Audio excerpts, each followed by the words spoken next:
Hi guys, it's Alyssa with Holistic Living. Welcome back to part 3 of July's tarot read.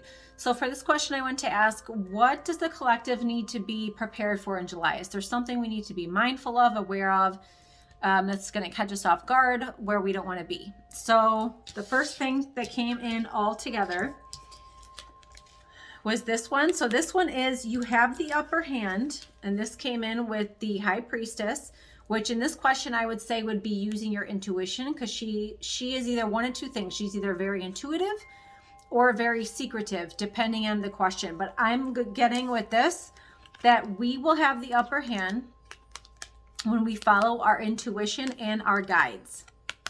So guides and intuition kind of go hand in hand, but this is like always be mindful of kind of, to me, I'm getting with this read, this is like a mindful card. So we'll be one step ahead. We'll always have the upper hand if we are mindful and using our intuition. So I feel like if you're following pages like this that you resonate with, that try to teach you and help guide you to grow spiritually, if you're doing that and really in tune with your own intuition, your own guidance system, you know, what your own gut and heart are telling you, you're going to be fine, because you're going to be one step ahead. You're going to understand more of what's going on. They did want to make mention that you're going to hear some probably not wonderful news, not good news about people. This is a soul contracts card or deals card. So I feel like you're going to hear some upsetting news for some about soul contracts ending and earthly contracts ending for people, meaning it's their soul's choosing and their soul's time to exit this earth space. So you are going to see some of that in July.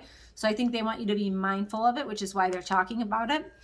And then lastly, but not least, all around the world, again with the Ace of Wands. So this is pretty big to have in the same kind of monthly reading. We got a lot of aces so far. I feel like they want you to know that around the world, there's going to be lots of energy shifts. And as I'm saying that, my crown and head are going crazy. Tingling and pressure. So I feel like lots of energy upgrades, lots of energy shifts. So you have to go with the flow.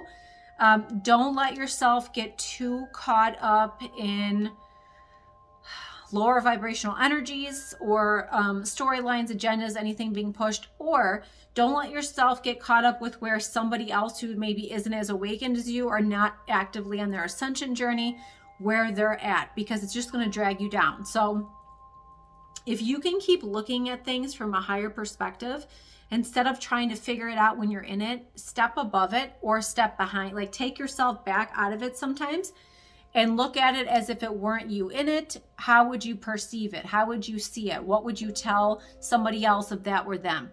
You know, you have to, a lot of this is requiring us to use our intuition and our energy versus our human minds, because we got a lot of wands going on.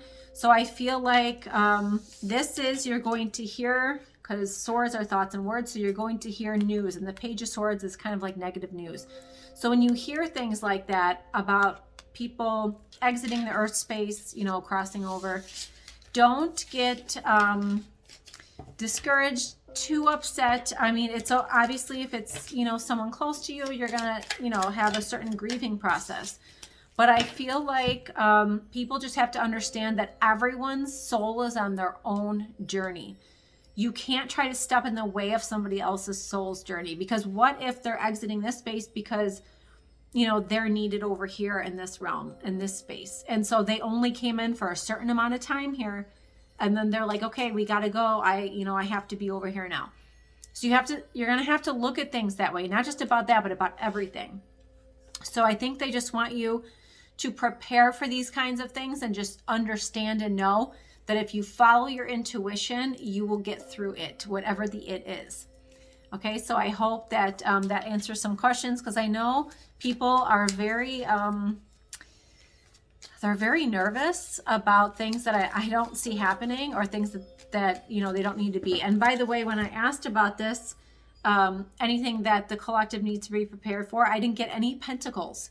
Pentacles are health, money, resources. So I don't get, you know, they're not saying we're going to be short anything or having issues with anything. So you may see some random things here and there for short bits of time, but it's nothing so dramatic that it's going to take over everyone's world. So just be mindful of that. So stay tuned for part 4.